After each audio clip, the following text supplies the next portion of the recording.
नमस्कार दोस्तों, स्वागत है आप सभी का सोशल नोट चैनल पर। कैसे हैं आप सभी मित्रों? हम लोग 2009 पीजीटी सिविक्स का पेपर लगा रहे थे, ठीक है, जिसमें से 2 वीडियो यानी कि पार्ट 1 और 2 आप पार्ट देख चुके हैं, जिसमें से लगभग 40 प्रश्नों को हम लोगों ने हल कर लिया है। आज ये तीसरा पार्ट है जिसमें से 40 प्रश्नों को हम लोग हल करेंगे, तब आपके टोटल मिला करके 120 प्रश्न यानी कि पीजीटी में जो 120-25 प्रश्न पूछे जाते हैं वो आपके कवर हो जाएंगे। ठीक है, तो आज आखिरी पार्ट है, पार्ट 3, इसको ज़रूर देख लीजिएगा।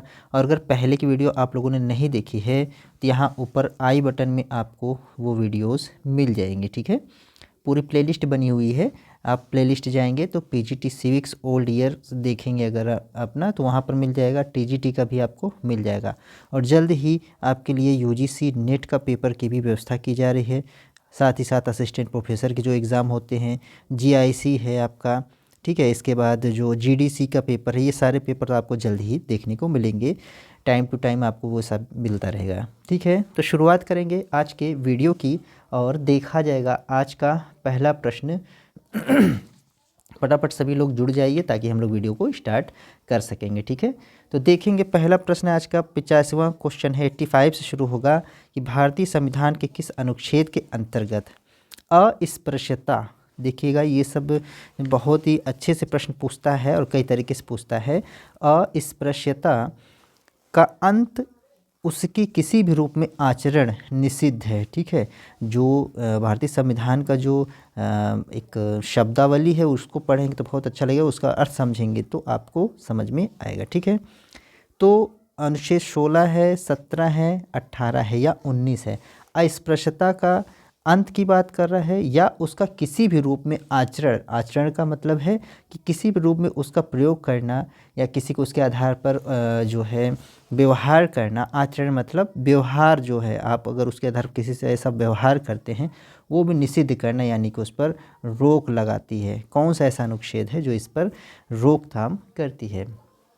तो आप सभी का आंसर बिल्कुल सही आ रहा होगा, बहुत ही अच्छा। तो यहाँ पर आर्टिकल नंबर 17 है। ठीक है, 17 है जो कि आपको अस्पृश्यता का अंत और उसका किसी भी रूप में आचरण से निषिद्ध करता है। आंसर आपका बी बिल्कुल राइट हो जाएगा, जिसमें आपका है धर्म, मूल वंश, धर्म, मूल वंश, जन्म, ठीक है, धर्म, मूल वंश, जन्म और लिंग, ठीक है, और जाति और धर्म, जाति, ठीक है, इनके आधार पर जो है आपको किसी से भी अस्पृश्यता के मतलब कि किसी से भी ऐसा व्यवहार नहीं करना है कि इनके आधार पर आप उससे अलग व्यवहार नहीं कर सकते हैं। ठीक है, तो ये बहुत इंपॉर्टेंट है और बहुत ही बार पूछता है, ये सब आप लोग ध्यान से करिएगा, इंपॉर्टेंट क्वेश्चन रहेगा आपका टीजीटी पीजीटी दोनों के लिए। चलिए अगला बताएंगे। 86वां प्रश्न है, केंद्रीय मंत्रिपरिषद किसके प्रति उत्तरदायी होती है? देखिए अब ये एक केंद्र की एक पूछता है, केंद्र की कार्यपालिका, केंद्र की कार्यपालिका, ठीक है, ये किसके प्रति उत्तरदायी होती है? यहाँ पूछ रहा है केंद्रीय मंत्रिपरिषद किसके प्रति उत्तरदायी होती है। ये सारी चीज़ें आप देखिए, शब्दों का जो भी है खेल वो सब समझते रहिएगा, क्योंकि ये सब क्वेश्चन पूछता है और आप कंफ्यूज होते हैं और गलत करके आते हैं। जनता के प्रति, राष्ट्रपति के प्रति, लोकसभा के प्रति या राज्यसभा के प्रति? फटाफट उत्तर देने का प्रयास कीजिएगा सभी लोग। ठीक है, अब यहाँ पर केंद्रीय मंत्रिपरिषद या केंद्रीय मंत्रिमंडल या सेंट्रल जो कैबिनेट होती है, ठीक है ना, जो कैबिनेट होती है उसकी बात हो रही है। तो जो सेंट्रल कैबिनेट होती है ये हमेशा और हमेशा कहाँ? लोकसभा के प्रति उत्तरदायी होती है। ठीक है ना, इस प्रकार से ऑप्शन सी जो है सही हो जाएगा। और ये जो है आपका लोकसभा के प्रति उत्तरदायी होती है, केंद्रीय मंत्रिपरिषद या मंत्रिमंडल जो भी कहेंगे आप। ये इसका आर्टिकल है, आर्टिकल नंबर ये आपका 75(3) में दिया हुआ है। इसके तहत क्या है कि केंद्रीय मंत्रिपरिषद जो होगी वो लोकसभा के प्रति पूर्णतः उत्तरदायी होगी। ठीक है, चलिए तो बहुत अच्छा क्वेश्चन है, इसको ध्यान से देख लेंगे। ठीक, अगला देखा जाएगा 27वां क्वेश्चन है 87th, विधि का शासन। अच्छा शब्द और इम्पॉर्टेंट टॉपिक, ठीक है ना, इम्पॉर्टेंट टॉपिक रहेगा ये आपके एग्जाम्स के लिए।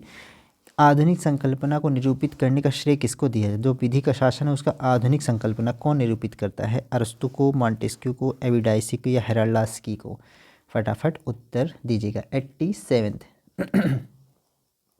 चलिए, तो ये जो विधि का शासन है, रूल ऑफ लॉ, ठीक है ना, रूल ऑफ लॉ, ये जो है अगर देखा जाए तो शुरुआत होती है रूल ऑफ लॉ, इसकी शुरुआत जो होती है ये आपकी ब्रिटेन से माना जाता है, ठीक है ना, कहाँ से? ब्रिटेन से, ठीक। सर्वप्रथम यहीं से जो है इसकी शुरुआत मानी जाती है, ब्रिटेन से। और जो इसके आधुनिक संकल्पना का श्रेय है ये जाता है आपका डाइसी को। किसको?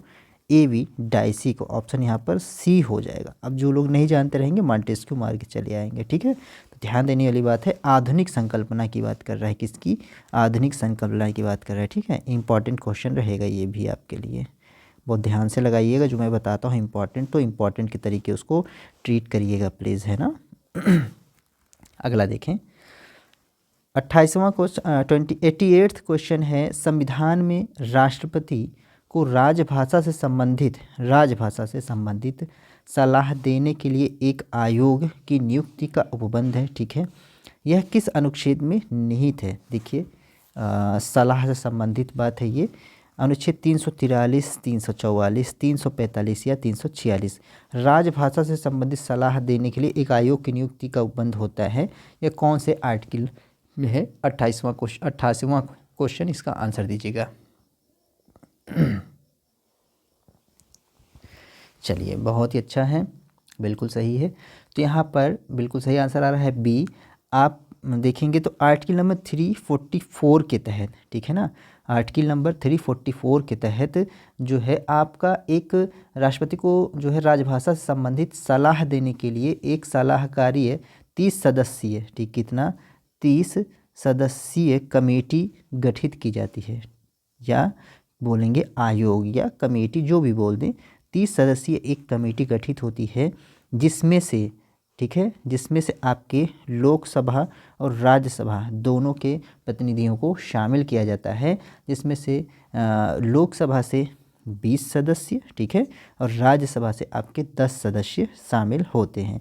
और ये दोनों लोग मिला करके यहाँ पर 30 सदस्यों का कार्य करते हैं, जो कि राजभाषा संबंधित सलाह देने का कार्य करते हैं। यहाँ पर इस प्रकार से क्या? ऑप्शन बी राइट हो जाएगा, ठीक। ये भी अच्छा प्रश्न है, देख लीजिएगा एक बार, हो सकता है सरसरी निगाह से, क्योंकि इस टाइप के क्वेश्चन मतलब उठा के रखता रहता है। 70% तो ऐसे क्वेश्चन आएंगे जो आपको बार बार पढ़ते रहते हैं। 89th क्वेश्चन रहेगा, भारतीय संविधान के अनुच्छेद आर्टिकल 28 का संबंध है सरकारी शिक्षण संस्थाओं में धार्मिक शिक्षा का निषेध, धार्मिक आधार पर किसी व्यक्ति को कर देने पर निषेध, धार्मिक मामलों पर प्रबंधन करने की स्वतंत्रता, अल्पसंख्यकों की समानता का निषेध। 28th, आर्टिकल नंबर 28, इसका आंसर दीजिएगा सभी। आंसर देंगे सभी। भारतीय संविधान का आर्टिकल 28 का संबंध पूछ रहा है, सीधे सीधे फैक्चुअल है, ठीक है, जल्दी से बताएंगे इसको। चलिए, तो जो आर्टिकल नंबर 28 है ये आपका क्या कहते हैं कि जो सरकारी शिक्षण संस्थान है उसमें धार्मिक शिक्षा को निषेध करते हैं, ठीक है ना, एक तरीके से ये हुआ। और देखेंगे तो इसमें क्या है कि जैसे 25 से 28 तक जो अधिकार आपको मिला है, 25 से 28 तक धार्मिक स्वतंत्रता का जिसमें अधिकार दिया गया है, ठीक है, धार्मिक स्वतंत्रता का अधिकार दिया गया है, ठीक है, क्या? धार्मिक स्वतंत्रता का अधिकार दिया गया है, ठीक है ना। और ये अधिकार सभी को है, ठीक है ना, ये अधिकार नागरिक और गैर नागरिक दोनों के लिए है, नागरिक प्लस गैर नागरिक दोनों के लिए है, ठीक। यहाँ पर ऑप्शन ए राइट हो जाएगा, ठीक है ना, कि सरकारी शिक्षण संस्थान वहाँ धार्मिक शिक्षा आप प्रदान नहीं कर सकते हैं, ठीक है। आंसर ए यहाँ पर राइट हो जाएगा, ठीक है। नेक्स्ट है 19 क्वेश्चन है, 90वां प्रश्न रहेगा। विधानसभा में किसी दल के निर्वाचित सदस्यों के, ठीक है, विधानसभा की बात कर रहा है, विधानसभा के किसी दल के निर्वाचित सदस्यों में दल बदल पर निम्नलिखित में से किसमें प्रतिबंध लगाया है?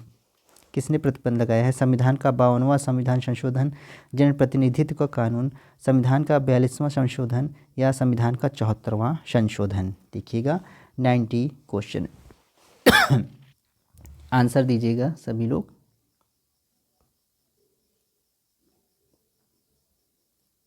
चलिए बहुत ही अच्छा। तो यहाँ पर जो ऑप्शन ए है ये बिल्कुल राइट हो जाएगा। तो दल बदल से संबंधित जो है 52वां संशोधन, संविधान संशोधन, जो कि कब होता है 1985 में जोड़ा गया, जो कि दल बदल पर निषेध करता है। ठीक है ना, इस तरीके की चीज़ें आप इसको देख लेंगे। ठीक है, ऑप्शन यहाँ पर ए राइट हो जाएगा। और ये भी आपके लिए एक टॉपिक ही है। ठीक है, यहाँ से भी प्रश्न हमेशा पूछता रहता है। ठीक है ना, समझ गए।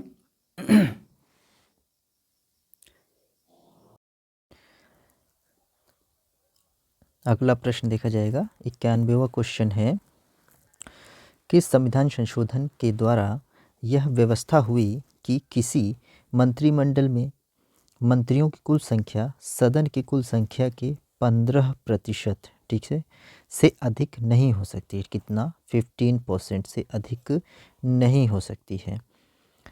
देखिएगा 90वां संशोधन, 91वां, 50वां या 94वां, इसका उत्तर दीजिएगा। ये सब उठा करके बहुत ही से पूछा हुआ है ये प्रश्न। ठीक है, 91वां प्रश्न आंसर देने का प्रयास करेंगे सभी। चलिए बहुत अच्छा, ठीक है, बिल्कुल सही है। तो 91वें संविधान संशोधन के द्वारा यह व्यवस्था किया गया है कि किसी मंत्रिमंडल में, ठीक है, मंत्रियों की कुल संख्या सदन की कुल संख्या से कितना? 15% से अधिक नहीं हो सकती है। ठीक, याद रखिएगा, ये अच्छा प्रश्न है, इम्पोर्टेंट क्वेश्चन है, पूछ सकता है आपका। ठीक, अगला देखेंगे, 92वां प्रश्न है आज का। सर्वप्रथम पंचायती राज व्यवस्था कहाँ लागू हुई? अब देखिए ये टॉपिक इम्पोर्टेंट है, पंचायती राज, ये टॉपिक, ये आपका यहाँ से आपके टीजीटी और पीजीटी दोनों में यहाँ पर प्रश्न बनेगा। उत्तर प्रदेश, बिहार, राजस्थान या पंजाब। अब इसके बारे में और भी फैक्ट्स हैं, जो फैक्ट हैं वो सब आप लोग लिखते रहिए और इसको काउंट करते रहेंगे, मतलब कि इसको पढ़ते रहिएगा। ठीक, 92। चलिए फटाफट आंसर देंगे। आप सभी को पता है कि सर्वप्रथम पंचायती राज व्यवस्था कहाँ पर लागू होती है? राजस्थान। राजस्थान के एक नागौर ज़िला होता है, वहाँ पर, है ना, नागौर ज़िले में। और कहा जाए कि कब लागू होती है, तो ये लागू होता है 2 अक्टूबर 1959 में। ठीक है, 2 अक्टूबर 1959 से। ठीक है ना, अब ये सब फैक्ट ये भी पूछता है, ये भी पूछता है, ये दोनों चीज़ें याद रखिएगा। यहाँ पर ऑप्शन सी बिल्कुल राइट हो जाएगा। अगला देखेंगे, नेक्स्ट क्वेश्चन है आपके सामने, 93वां प्रश्न है, स्थानीय स्वशासन किस शासन व्यवस्था का आधार है? कह रहा है स्थानीय स्वशासन जो होता है किस शासन व्यवस्था का आधार होता है? लोकतंत्र, राजतंत्र, अधिनायक तंत्र या इनमें से कोई नहीं। अब स्थानीय स्वशासन किस शासन व्यवस्था का आधार होता है? चलिए बताइए, ये भी अच्छा प्रश्न है, बिल्कुल तार्किक प्रश्न हो जाएगा। ठीक है, अच्छा क्वेश्चन है, ये भी इम्पोर्टेंट है। ठीक है ना, बताएंगे, सभी लोग बताएंगे। 93वां प्रश्न, चलिए बहुत ही अच्छा, बिल्कुल सही है। तो स्थानीय स्वशासन लोकतंत्र पर आधारित होती है। ठीक है ना, लोकतंत्र शासन व्यवस्था का एक जो है आधार है। ठीक, ऑप्शन ए बिल्कुल राइट हो जाएगा। और स्थानीय स्वशासन के अंतर्गत हमको 73वां और 74वां संविधान संशोधन मिलता है, 73वां और 74वां। ठीक है, जिसमें से हम लोग पंचायती राज व्यवस्था और नगर निगम के बारे में बात करते हैं, नगर निकाय के बारे में बात करते हैं। ठीक है, और ये किस पर आधारित होता है पूछा जाए कभी, तो ये आधारित होता है लोकतांत्रिक विकेंद्रीयकरण पर। ठीक है ना, किस पर? लोकतांत्रिक विकेंद्रीकरण पर। ठीक है, बाकी बहुत से फैक्ट हैं, आपको जो भी याद आ रहा है तो आप लोग लिखते जाइएगा। ठीक, अच्छा क्वेश्चन रहेगा। अगला देखेंगे, 94वां क्वेश्चन है, विधि की उचित प्रक्रिया बहुत ही इम्पोर्टेंट टॉपिक और इम्पोर्टेंट क्वेश्चन भी है, ठीक है। इम्पोर्टेंट टॉपिक भी है, इम्पोर्टेंट क्वेश्चन भी है। किस देश की न्याय व्यवस्था का आवश्यक लक्षण है? संयुक्त राज्य अमेरिका, ब्रिटेन, चीन या भारत? बताइए। विधि की उचित प्रक्रिया, हमारे संविधान में ये शामिल किया गया है ना, हमारे संविधान में ये शामिल है, ठीक है। सही बताएंगे 94 का आंसर। चलिए बहुत ही अच्छा। तो ये यूएसए, ठीक है, यूएसए यानी कि संयुक्त राज्य अमेरिका का जो है न्याय व्यवस्था से का आवश्यक लक्षण है कि वहाँ पर विधि की उचित प्रक्रिया, और यहीं से हमारे देश में भी इसको लिया गया है, ठीक है। ऑप्शन यहाँ पर ए राइट हो जाएगा।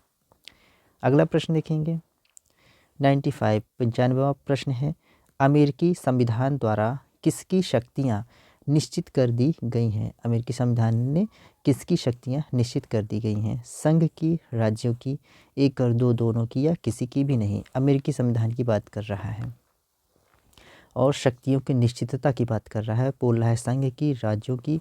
वहाँ भी देखिए जो कहते हैं कि संघ है, यहाँ पर भी राज्यों के संघ की बात होती है, ठीक है ना, राज्यों का संघ, ठीक है, राज्यों का संघ है यहाँ भी, ठीक है। यानी कि अमेरिका में भी राज्यों का संघ होता है और भारत में भी राज्यों का संघ है, ठीक है। अमेरिका में जो संघ है वो फेडरल कहलाता है, फेडरल, फेडरल है, और जो भारत में है वो यूनियन है, ठीक। बहुत बड़ा अंतर है इन दोनों में, फेडरल और यूनियन है, ठीक है ना।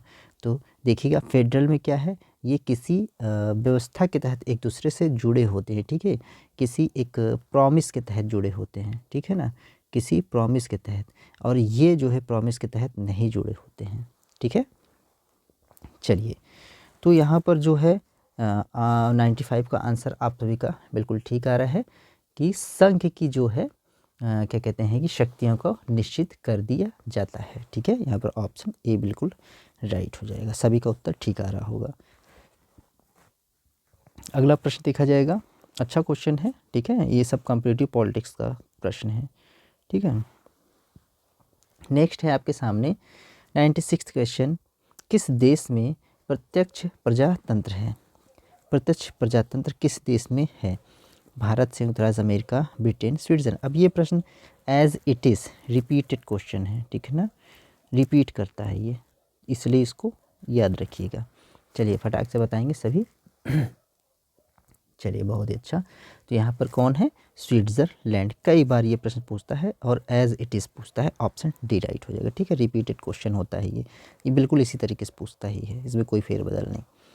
97 है, देखिएगा, डॉक्टर BR अम्बेडकर के मतानुसार भारत में लोकतंत्र के मार्ग में सबसे बड़ी बाधा कौन सी है? बहुल राजनीति की, संप्रदायवाद की, क्षेत्रवाद की, या जाति प्रथा की? ये भी अच्छा प्रश्न, इंपॉर्टेंट क्वेश्चन आपके पीजीटी के संबंध में, ठीक है, आपका पीजीटी के संबंध में ये बहुत ही अच्छा क्वेश्चन है। आपका जीआईसी हो, जीडीसी हो, इन सब में बहुत ही अच्छे से ये प्रश्न पूछा जाने का जो है लिए बना हुआ है, ये प्रश्न अच्छा है। 97 देखिएगा, बताएंगे सभी लोग answer. Doctor B R Ambedkar हमारे यहाँ जो संविधान का प्रारूप समिति थी, ठीक है ना, प्रारूप समिति के अध्यक्ष भी थे ये ना, समिति के अध्यक्ष थे, ठीक है ना, ड्राफ्टिंग जो कमेटी थी उसके अध्यक्ष भी थे, और प्लस इनके साथ में 6 और सदस्य थे, यानी एक ये और 6 सदस्य, टोटल 7 सदस्य थे इसमें, है ना। तो ये बोलते हैं कि जाति प्रथा को सबसे बड़ी बाधा मानते हैं लोकतंत्र में, ठीक है, जाति प्रथा को, ठीक। और जाति प्रथा के उन्मूलन के लिए इन्होंने कई प्रकार की जो है कार्यों को संपादित किया है, ठीक है। ऑप्शन डी यहाँ पर बिल्कुल राइट हो जाएगा। अगला देखेंगे 98 क्वेश्चन है, लोकतांत्रिक शासन प्रणाली में नेहरू जी ने किस प्रणाली को पसंद किया? लोकतांत्रिक शासन प्रणाली में नेहरू जी ने किस शासन प्रणाली को पसंद किया? संसदीय प्रणाली, अध्यक्षात्मक प्रणाली, सीमित राजतंत्र, या गणतंत्रीय प्रणाली? बताएंगे 98 का आंसर। 98वां प्रश्न, अच्छा प्रश्न। चलिए सभी लोग बताइएगा, फटाफट आंसर दीजिएगा। चलिए बिल्कुल सही आ रहा है सभी का। तो यहाँ पर संसदीय प्रणाली, भारत में वैसे भी संसदीय प्रणाली है ना, ठीक है, तो यहाँ पर ऑप्शन ए बिल्कुल राइट हो जाएगा। ठीक, सभी का आंसर बिल्कुल सही आ रहा होगा। ठीक है ना। अगला देखा जाएगा, जयप्रकाश नारायण यानी कि जेपी नारायण महोदय ने किस प्रकार के लोकतंत्र को अपनाने का सुझाव दिया है। किस प्रकार का लोकतंत्र वो कहते हैं। ठीक है, आंसर में है एक दलीय, द्विदलीय या बहुदलीय या दल विहीन लोकतंत्र की बात करते हैं। चलिए बताइए, जयप्रकाश नारायण, फटाफट आंसर दीजिएगा। चलिए बहुत अच्छा, बिल्कुल सही। वो कहते हैं कि दलों के रहने से बहुत ढेर सारी खामियां पैदा होती हैं, तो यहाँ पर कैसा होना चाहिए लोकतंत्र, दल विहीन लोकतंत्र की बात करते हैं। ठीक है ना, दल विहीन लोकतंत्र की ऑप्शन डी राइट हो जाएगा। याद रखिएगा, दल विहीन, ये कभी कभी मिलाने में भी आ जाता है। ठीक है ना, जैसे वो आता है मिलाने के लिए, तो वहाँ भी लिख देगा जेपी नारायण, इधर लिख देगा दल विहीन, दल विहीन। ठीक है, इस तरीके से 4 ऑप्शन और दे देगा, मिलाने कह देता है। ये सब प्रश्न इसमें अच्छा बनता है। ठीक है, अच्छा प्रश्न है, इंपॉर्टेंट क्वेश्चन है। नेक्स्ट 100वां प्रश्न है आज का, कौटिल्य ने राजा को निम्न में से किन अवगुणों से बचे रहने को कहा है। कौटिल्य ने, ठीक है, हमारे भारत के जो है मैकियावेली ने राजा को किस अवगुणों से बचने के लिए कहा है। दूसरों के धन के प्रति लोभ, अधिक शयन, मिथ्या व्यवहार, इनमें से सभी बताएं। 100वां प्रश्न है। चलिए, तो बिल्कुल सही है, तो यहाँ पर इनमें से सभी शामिल हो जाएगा। ये कोई भी अवगुण जो है राजा के लिए अच्छा नहीं होता है। ठीक है, ऑप्शन डी, ये तो कोई नहीं भी पढ़ा रहेगा तो भी लगा देगा। ठीक, इस प्रकार के क्वेश्चन तो आप पढ़ के भी वैसे भी लगा सकते हैं। 101वां प्रश्न है, कौटिल्य ने विदेश संबंधों के संचालन के लिए 6 प्रकार की नीतियों का उल्लेख किया है। उनमें से यान, ठीक है, यान का अर्थ पूछ रहा है, यान का अर्थ बताना है। यान, युद्ध घोषित करके आक्रमण की तैयारी की नीति, युद्ध घोषित किए बिना आक्रमण की तैयारी की नीति, पड़ोसी राज्य पर चढ़ाई कर देना, शत्रु पर आक्रमण कर देना। यान का क्या अर्थ है बताइए। ये भी अच्छा क्वेश्चन है, टफेस्ट क्वेश्चनों में ये सब आएगा। ठीक है, चलिए बहुत अच्छा, बहुत ही बढ़िया। चलिए बिल्कुल सही है, तो युद्ध घोषित किए बिना ही आक्रमण की तैयारी की नीति बनाना। ठीक है ना, तैयारी की क्या नीति बनाना, युद्ध की घोषणा किए बिना ही क्या करना कि आक्रमण की तैयारी की नीति बनाना। यहाँ पर ऑप्शन बी राइट हो जाएगा। ठीक है, चलें आगे। 102वां क्वेश्चन है, निम्न में से किसने भारत में दल विहीन लोकतंत्र का सुझाव दिया। ठीक है, दल विहीन लोकतंत्र, अब देखिए वही ऊपर क्वेश्चन किस प्रकार से बदल करके दे रहा है। अभी बात किया था हमने, तो B.R. अम्बेडकर, पंडित जवाहरलाल नेहरू, जयप्रकाश नारायण या श्यामा प्रसाद मुखर्जी। फटाफट आंसर दे देंगे आप सभी। चलिए बहुत ही अच्छा, तो यहाँ पर JP नारायण महोदय हो जाएंगे, JP नारायण। ठीक है, बिल्कुल सही ऑप्शन है, ऑप्शन सी राइट हो जाएगा। ठीक, अभी ऊपर हम लोगों ने इसको लगाया। 103वां प्रश्न है, मनु ने अपने ग्रंथ, किन्होंने, मनु ने अपने ग्रंथ राज संचालन के नियमों की संहिता को निम्न में से किस संज्ञा में व्यक्त किया है। राजधर्म, दंड नीति, दंड, नीति विज्ञान। बहुत ही अच्छा क्वेश्चन, इंपॉर्टेंट क्वेश्चन। ठीक है, ये पूछता है, आधार पूछ रहा है, उनका ग्रंथ है उसको राज संचालित नियमों की संहिता किस संज्ञा में व्यक्त किया है, किस आधार पर व्यक्त किया उन्होंने। दंड नीति उसको बताया, नीति विज्ञान कहा या उसको दंड बताया या राजधर्म कहा है। अच्छा क्वेश्चन है, बहुत ही अच्छा, फंसाने वाला प्रश्न है ये। 103 सभी लोग आंसर देंगे।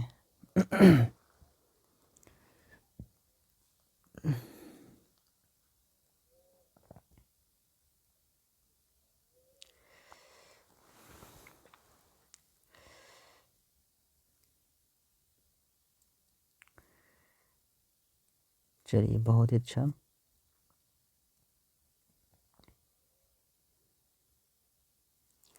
बिल्कुल सही आंसर आ रहा है आप सभी का।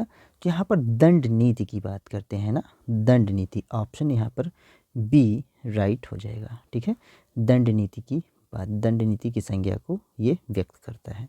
ठीक, हो सकता है इसमें कुछ और भी आंसर आप लोगों को मिल रहा हो तो कमेंट ज़रूर करिएगा, एक बार देख भी लीजिएगा अगर मुझसे गलती होती है। ठीक है ना, चलिए अगला देखेंगे। 104वां प्रश्न है अर्थशास्त्र नामक कौटिल्य की रचना, बहुत ही इंपॉर्टेंट रचना है, किस विषय से संबंधित है। अब ये क्वेश्चन बहुत पूछता था पहले, ठीक है, ये सब टीजीटी में जो है क्वेश्चन आपका पूछता रहता था। बताइएगा, अर्थशास्त्र, समाजशास्त्र, राजनीति विज्ञान, नैतिक शास्त्र, बताइएगा किससे संबंधित है। ठीक है, कौटिल्य का जो अर्थशास्त्र है दोस्तों, ये आपका लगता अर्थशास्त्र पर है, लेकिन ये है राजनीति विज्ञान पर लिखा गया एक ग्रंथ। ठीक है, ऑप्शन यहाँ पर सी राइट हो जाएगा और बहुत बार पूछता है ये। ठीक, ऑप्शन सी राइट है। अच्छा प्रश्न है टीजीटी के लिए। अगला देखेंगे, 105वां प्रश्न है बांग्लादेश में 1971 में भारत के हस्तक्षेप का कारण था। ठीक, जो बांग्लादेश में 1971 में जो बात होती है, वहाँ पर भारत ने हस्तक्षेप का कारण क्या कारण था कि शक्ति संतुलन के लिए हस्तक्षेप करती है भारत, मानवीय हस्तक्षेप करता है, वित्तीय हस्तक्षेप करता है, या आत्मरक्षा के लिए हस्तक्षेप करता है। आंसर दीजिएगा। चलिए आंसर देंगे सभी, बिल्कुल सही है। तो बांग्लादेश में जो 1971 में क्या था, जो वहाँ के लोग पलायन कर रहे थे, ठीक ना, पलायन एक बड़ी मात्रा में हो रहा था, जो कि सुरक्षा की दृष्टि से थोड़ा सा दिक्कत वाली बात थी। ठीक है ना, तो आत्मरक्षा के लिए हस्तक्षेप यहाँ पर बांग्लादेश में उनको करना पड़ा इंडिया को। इस प्रकार से ऑप्शन यहाँ पर डी राइट हो जाएगा। अब ये देखिए, ये जो प्रश्न है आपका फॉरेन पॉलिसी का क्वेश्चन है। ठीक है ना, फॉरेन पॉलिसी का क्वेश्चन है। ठीक है, अब ये सब प्रश्न बहुत अच्छे टाइप के प्रश्न हैं, ये आपके पीजीटी और टीजीटी, ये मतलब हाई लेवल के अच्छे क्वेश्चन हैं ये सारे, तो इनको आपको ध्यान में रखना चाहिए, चाहे टीजीटी दे रहे हो आप तो भी, क्योंकि अब जो स्तर है पेपर का वो इंक्रीज़ हो चुका है ना, इंक्रीज़ हो गया है, इसलिए ध्यान देने की यहाँ पर बात है। अगला देखेंगे, गुट निरपेक्ष दशा का पहला शिखर सम्मेलन कहाँ हुआ। गुट निरपेक्ष यानी कि नैम, नॉन अलाइनमेंट मूवमेंट का पहला शिखर सम्मेलन कहाँ पर हुआ था। काहिरा में, हरारे में, बेलग्रेड में, या नई दिल्ली में। अब ये सब क्वेश्चन जो है गुट निरपेक्ष आंदोलन, ये अपने आप में ही एक विशेष टॉपिक है जिसको आपको हमेशा तैयार रखना है। 106वां प्रश्न, फटाफट आंसर दीजिएगा। ठीक है, चलिए बहुत ही अच्छा। तो यहाँ पर 1961 में, ठीक है, कब, 1961 में बेलग्रेड में, ठीक है ना, बिल्कुल सही आंसर सभी का बेलग्रेड में होता है। ऑप्शन सी यहाँ पर राइट हो जाएगा। बहुत ही बढ़िया, सभी का आंसर ठीक है होगा। अगला देखेंगे, 107वां है कि संयुक्त राष्ट्र संघ की स्थापना कब हुई थी। अब ये क्वेश्चन देखिए रिपीट होता है, ऐसे ही एज इट इज रिपीट होता है टीजीटी के लिए। ठीक है, पीजीटी में अधिकता से ये पूछता रहता है, ये पीजीटी में भी आता है ऐसे ही। 24 जनवरी 1945, 24 जून 1945, 24 अक्टूबर 1945, 4 अक्टूबर 1945। फटाफट आंसर दे देंगे सभी लोग। चलिए बहुत ही अच्छा, बिल्कुल सही हैं आप लोग। तो यहाँ पर आंसर सी राइट हो जाएगा। 24 अक्टूबर 1945 को, 24 अक्टूबर को संयुक्त राष्ट्र संघ के स्थापना दिवस मनाया जाता है। ऑप्शन सी राइट है। अगला देखेंगे, 108वां प्रश्न है an introduction to the study of public administration. बहुत ही अच्छा, ये जो है पब एड का क्वेश्चन है और बहुत ही इम्पोर्टेंट पुस्तक है। इसके लेखक हैं R Maheshwari, AP Sharma, LD White या वुड्रो विल्सन। बताइएगा। 108वां प्रश्न, ये पब एड का क्वेश्चन है। ठीक है, जब आप अगर टीजीटी तैयारी कर रहे हैं तो आपको फिर भी पढ़ना चाहिए वैसे, बाकी पब एड है और IR का पोर्शन है, ये सारी चीज़ें बहुत इंपॉर्टेंस रखती हैं। कॉम्पिटिटिव है, अगर आप UGC नेट दे रहे हैं ना, तो ये सारी चीज़ें बहुत अधिकता से वहाँ पर पूछता है। ठीक, 108वां प्रश्न बिल्कुल सही आंसर दे रहे हैं आप सभी, LD वाइट महोदय। ठीक है, इसके लेखक हैं LD वाइट महोदय। ऑप्शन यहाँ पर सी राइट हो जाएगा। ठीक है, पब एड का एक जो मतलब आधार पुस्तक है इसी को मानते हैं। ठीक है, तो यहाँ पर ऑप्शन सी राइट हो जाएगा। अगला देखिएगा, 109वां प्रश्न है सार्क देशों के सदस्यों की संख्या कितनी है। 6, 7, 8, 9 बताएं। सार्क देश के सदस्यों की संख्या कितनी है। सभी लोग आंसर देने का प्रयास करेंगे। ठीक है, सार्क, ARC, ठीक है ना। सार्क देशों के सदस्यों की संख्या फटाफट बता दीजिएगा सभी लोग। चलिए बिल्कुल सही आंसर आ रहा है 8 है, यहाँ पर आंसर सी राइट हो जाएगा, ठीक है। और इसकी स्थापना अगर जो है मतलब इसकी स्थापना की बात की जाए तो 8 दिसंबर या 7 दिसंबर 1985 में माना जाता है, ठीक है। स्थापना अगर बात करें तो स्थापना 7-8 दिसंबर 1985 में इसको माना जाता है, ठीक है। और इसमें देश कौन कौन से शामिल हैं अगर बात करें तो यहाँ पर पहले तो भारत हो जाएंगे, ठीक है। और फिर आपका मालदीव है, हाँ मालदीव, हाँ हाँ। और हैं आपके पाकिस्तान, और इसके बाद हैं बांग्लादेश, ठीक है, बांग्लादेश, श्रीलंका, ठीक है, और भूटान, नेपाल, कितने होगा 1 2 3 5 6 7, और एक देश है क्या कहते हैं कि बाद में सम्मिलित होता अफ़गानिस्तान, ठीक है, ये बाद में सम्मिलित होते हैं अफ़गानिस्तान, ठीक है, ये बाद में सम्मिलित होते हैं। और इसका मुख्यालय अगर पूछा जाए, ठीक है, इसका मुख्यालय अगर पूछेंगे तो ये आपका काठमांडू में है, ठीक है। कहाँ पर? काठमांडू यानी कि नेपाल में, ठीक। अच्छा क्वेश्चन है ये, पूरा टॉपिक ही इम्पोर्टेंट है, याद रखिएगा, अच्छे से इसको तैयार ज़रूर कर लीजिएगा भाई, ठीक है। ऑप्शन सी यहाँ पर राइट हो जाएगा। अगला देखेंगे, तीसरी दुनिया से क्या तात्पर्य है? तेल उत्पादक अरब राष्ट्र, पूर्वी यूरोप के देश, अफ्रीकी देश, एशिया, अफ्रीका तथा लैटिन अमेरिका के देश जो पहले गुलाम थे। बताइए तीसरी दुनिया का क्या तात्पर्य है, ठीक है। 110वां प्रश्न है, अच्छा प्रश्न, फटाफट आंसर देने का प्रयास करेंगे। चलिए बहुत ही अच्छा, सभी का सही उत्तर आ रहा है। तो थर्ड वर्ल्ड की जो बात होती है इसमें जो है ये जो एशिया, अफ्रीका और लैटिन अमेरिका के जो पहले गुलाम देश थे उनको तीसरी दुनिया के देश कहा जाता था, ठीक है। ऑप्शन यहाँ पर डी राइट हो जाएगा। और इस शब्द का प्रयोग किया था सबसे पहले अल्फ्रेड सॉवी ने। किन्होंने? अल्फ्रेड सॉवी ने, ठीक है, जानना ज़रूरी है, ठीक है, अल्फ्रेड सॉवी ने। तो यहाँ पर ऑप्शन डी बिल्कुल राइट है सभी का। अगला देखिएगा, एक ध्रुवीय विश्व व्यवस्था का उदय का क्या कारण था? एक ध्रुवीय विश्व व्यवस्था, ठीक है। अब ये देखिए प्योरली आईआर का क्वेश्चन है, ये सभी इंटरनेशनल रिलेशंस के प्योर आईआर के क्वेश्चंस हैं। चेकोस्लाविया का विघटन, सोवियत संघ का विघटन, युगोस्लाविया का विघटन, इनमें से कोई नहीं। बताएंगे एक ध्रुवीय विश्व व्यवस्था। अब आपको ये पढ़ना हो तो पढ़िएगा आईआर में कि एक ध्रुवीय व्यवस्था क्या होती थी, ठीक है। चलिए बिल्कुल सही है। तो यहाँ पर दोस्तों ये जो सोवियत संघ का विघटन होता है उसके बाद क्या होता है कि एक ध्रुवीय व्यवस्था क्या जो है शुरुआत होती है या उदय होता है, ठीक है। और ये जो व्यवस्था रहती है ये लगभग 1990 के बाद से शुरू होता है, ठीक है। 1990 के बाद से, यानी कि शीत युद्ध की समाप्ति पर, शीत युद्ध की समाप्ति के साथ ही जो है एक ध्रुवीय व्यवस्था का जो है शुरुआत हो जाती है। ऑप्शन यहाँ पर बी राइट हो जाएगा इस प्रकार से, ठीक है।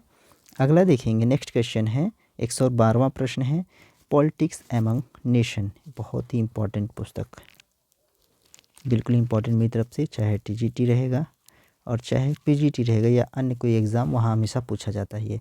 ओपनहीमस, मॉर्गेनथाउ, महेंद्र कुमार, MS राजन, महेंद्र कुमार की आईआर की पुस्तक आती है, ठीक है, वो पढ़ सकते हैं आप। 112वां प्रश्न बिल्कुल सही है। तो मॉर्गेनथाउ, ठीक है, मॉर्गेनथाउ जो है ये पॉलिटिक्स एमंग नेशंस, ये 1949 में जो है इसको प्रकाशित की जाती है, मॉर्गेनथाउ के द्वारा लिखी जाती है। ऑप्शन यहाँ पर बी राइट हो जाएगा, ठीक। नेक्स्ट क्वेश्चन देखिएगा, 113वां क्वेश्चन है, अंतर्राष्ट्रीय न्यायालय, ठीक है, इंटरनेशनल जो जस्टिस के लिए है, का मुख्यालय पूछ रहा है कहाँ पर है, पेरिस में, न्यूयॉर्क में, हेग में, लंदन में। एज इट इज़ क्वेश्चन ये रिपीट करके पूछता रहता है, ठीक है, एज इट इज़ क्वेश्चन ये पूछता है, तो याद रखिएगा और इसको आंसर करेंगे फटाफट सभी लोग। 113वां प्रश्न कि अंतर्राष्ट्रीय न्यायालय का मुख्यालय पूछ रहा है, बिल्कुल बिल्कुल सही है। तो इसका मुख्यालय कहाँ पर है, द हेग में, ठीक है, ऑप्शन सी राइट हो जाएगा, नीदरलैंड द हेग में, ठीक। चलिए बहुत अच्छा, वेरी गुड। और इसमें कुल कितने न्यायाधीश होते हैं, 15, ठीक है, कोरम 9 का, बाकी चीज़ें आप लोग कमेंट बॉक्स में लिखते रहिए, ठीक। ऑप्शन सी यहाँ पर राइट हो जाएगा।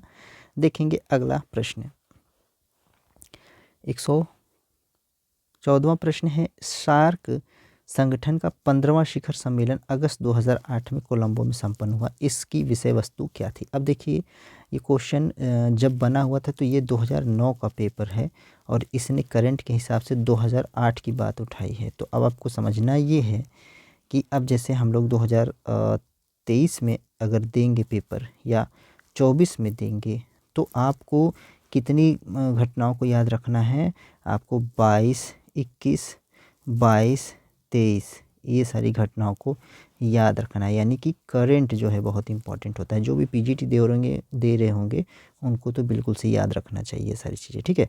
तो उस समय जो 114 प्रश्न उस समय के हिसाब से जो है यहाँ पर आंसर जो है आपका बी राइट हो जाएगा, भागीदारी के माध्यम से विकास, ठीक है, ऑप्शन बी राइट हो जाएगा। अब करंट का क्वेश्चन है ये, इसलिए जो है इसको इम्पॉर्टेंट है, लेकिन ये क्वेश्चन अब पूछेगा नहीं, दूसरे टाइप से पूछेगा, ठीक है ना। अगला देखिए, बिम्स्टेक का दूसरा शिखर सम्मेलन जो नवंबर 2008 में हुआ, कहाँ हुआ था। अब ये भी देखिए, ये भी उस समय का जो है, ये भी वर्तमान क्वेश्चन है, ये भी करंट का ही एक पार्ट है, लेकिन क्वेश्चन ऐसा पूछ सकता है, लेकिन उस आज के हिसाब से, डरबन, कोलंबो, नई दिल्ली, रियो डी जेनेरियो। तो जब ये प्रश्न बना था तो उस समय नई दिल्ली में ये हुआ था, ठीक है, ऑप्शन यहाँ पर सी राइट हो जाएगा। अब लेटेस्ट वाला याद रखना है आप लोगों को, लेटेस्ट जो होते हैं, ठीक, जो या तो पहला हुआ है या जो अभी लास्ट हुआ है, ये दो याद रखना है आपको, ठीक है ना। चलिए आगे, 116वां प्रश्न देखिएगा, भारतीय संसद के दोनों सदनों की संयुक्त बैठक किस संबंध में आहूत होती। अच्छा प्रश्न है, ये सब प्रश्न यहाँ से बनते रहते हैं, किस संबंध में आहूत की जाती है बैठक, ये अच्छा क्वेश्चन भाई, वेरी इंपॉर्टेंट मेरे हिसाब से। तो संविधान संशोधन विधेयक, वित्त विधेयक, भारत के उपराष्ट्रपति का निर्वाचन, साधारण विधेयक। चलिए बताइए, 116वां प्रश्न है, अच्छा प्रश्न है, सभी लोग उत्तर देंगे। चलिए, तो संविधान संशोधन विधेयक में जो है यहाँ पर कोई संयुक्त बैठक प्रावधान नहीं रहता, वित्त विधेयक में बिल्कुल ही नहीं है भैया, भारत के उपराष्ट्रपति के निर्वाचन में भी ऐसा नहीं होता। यहाँ पर जो साधारण विधेयक की बात होती है उस पर अगर कोई चर्चा करनी होती है तो वहाँ पर संयुक्त बैठक का प्रावधान किया जाता है। इस प्रकार से यहाँ पर ऑप्शन डी राइट हो जाएगा, ठीक। इसको पढ़िएगा, ये भी एक टॉपिक ही है भैया, क्या, संयुक्त बैठक, ये टॉपिक संयुक्त बैठक टॉपिक है, ठीक है। देखें अगला, 117वां प्रश्न है, विकासशील देशों, विकासशील 2-3 तरीके के देश होते हैं, विकसित और विकासशील। हम लोग जो हम भारत है वो विकासशील देशों में शामिल है। विकासशील देशों के अल्प विकास का कारण क्या है, बोल रहा है जो विकास और अल्प विकास हो रहा है, कम विकास हो रहा है, उसका क्या कारण है। ढांचागत सुविधाओं का अभाव, परंपरागत कृषि, दक्ष एवं ईमानदारी प्रशासकों का अभाव, या इनमें से सभी। अब ये सब क्वेश्चन देखिए करंट में ही आ जाएगा और आपका जो माइंड है, आपकी स्मृति है, उस पर आधारित होता है। 117वां प्रश्न ऐसे ही आपको देखकर लगा सकते हैं। अब इसमें सभी शामिल हो सकता है कि ढांचागत सुविधाओं के अभाव भी होता है, जो अल्प विकास कर रहा है कोई भी देश, परंपरागत कृषि ही कर रहे हैं अभी तक, दक्ष और ईमानदारी प्रशासकों का अभाव है, ठीक है, ये इसमें सभी शामिल हो जाएंगे, ठीक है, ऑप्शन डी राइट हो जाएगा, ठीक। और भी कुछ देता वो भी शामिल हो जाता चलिए अगला है 18वां प्रश्न है, लोक प्रशासन का संबंध किससे है। अब देखिए पबैट का क्वेश्चन आ गया है आपके सामने, राजनीति से, अर्थशास्त्र से, मनोविज्ञान से, इनमें से सभी से लोक प्रशासन का संबंध पूछ रहा है, ठीक है। तो लोक प्रशासन जो है जल्दी से बताइएगा।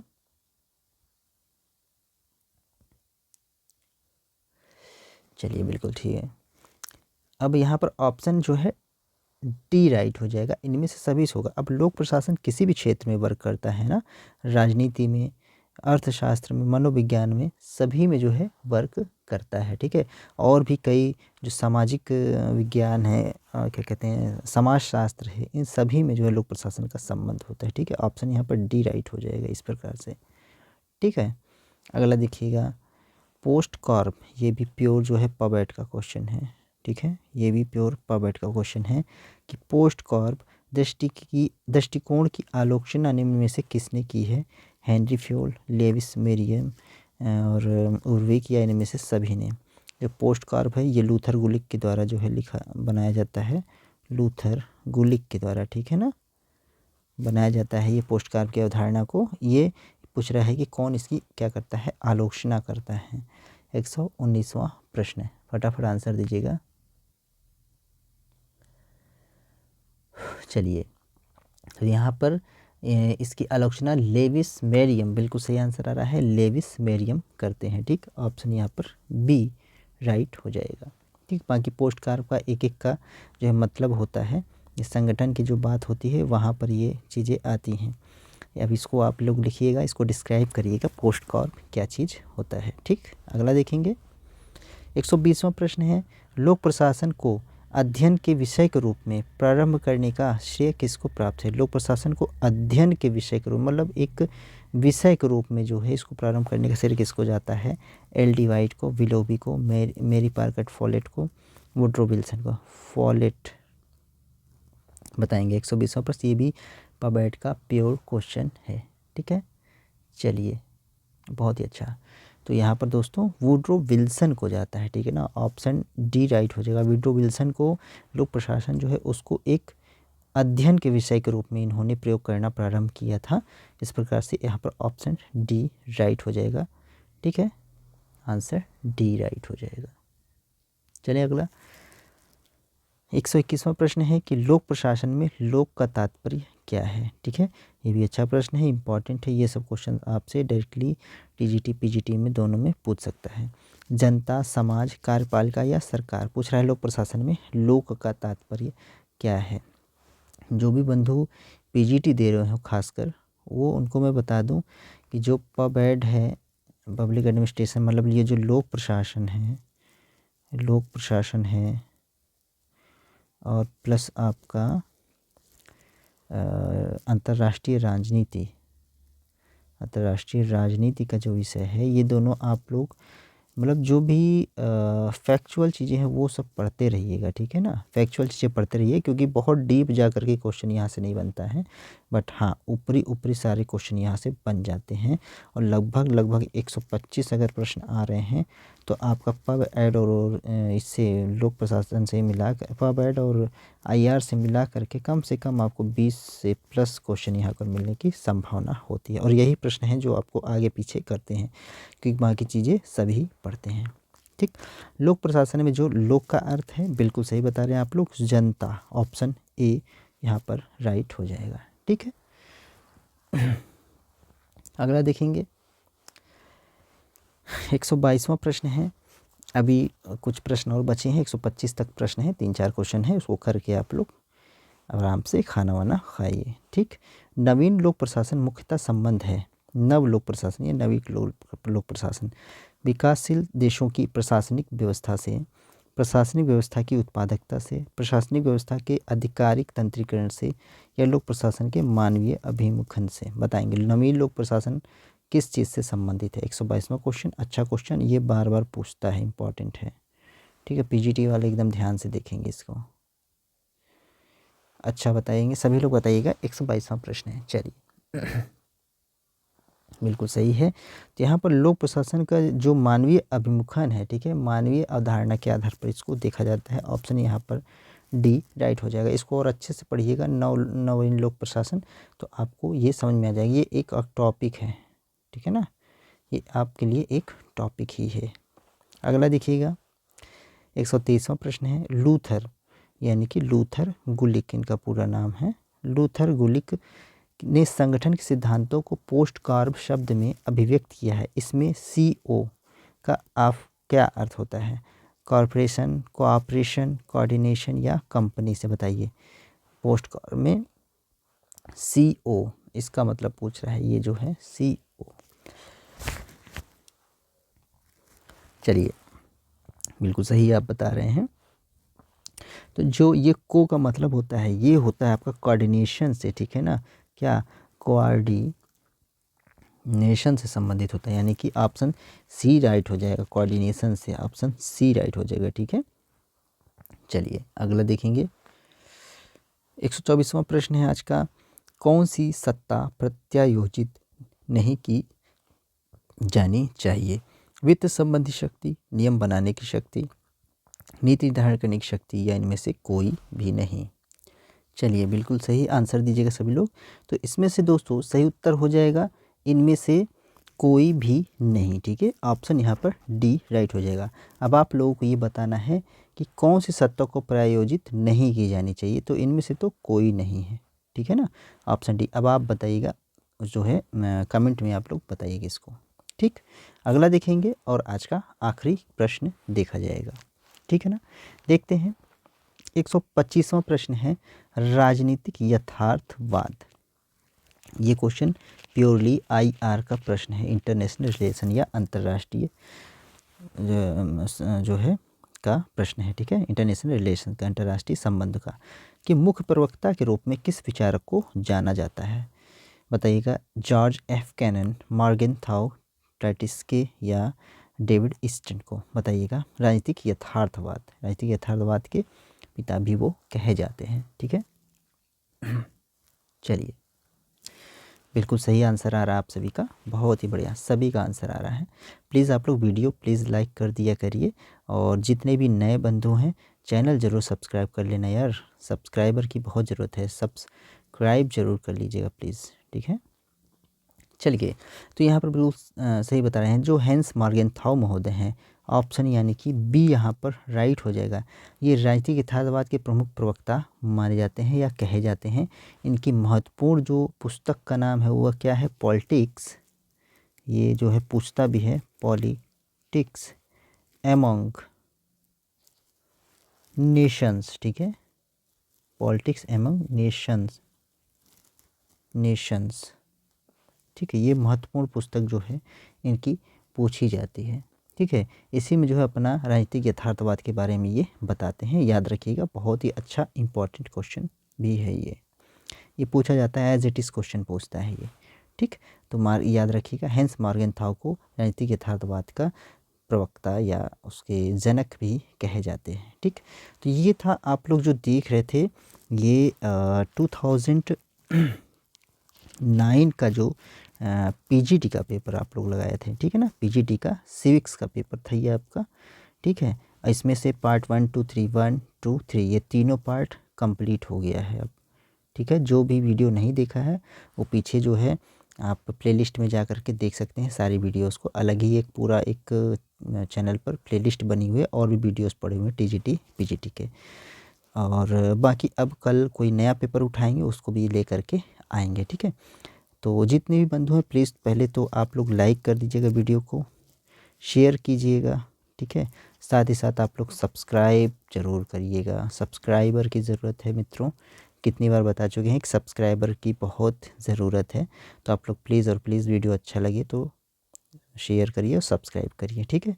अपने घर में भी अगर 2-4 मोबाइल हैं तो सब्सक्राइब कर देंगे तो बड़ा अच्छा रहेगा मेरे लिए, ठीक। चलिए फिर, वीडियो ज़रूर आपको पसंद आई होगी, और अगर पसंद आती है तो लाइक शेयर और सब्सक्राइब करवाइए, ठीक है, और अधिक से अधिक शेयर किया करिए। चलिए मिलते हैं फिर कल से अगले वीडियो में, अगले पेपर के साथ में, ठीक है। सभी को जुड़ने के लिए लाइव से बहुत बहुत धन्यवाद। जय हिंद।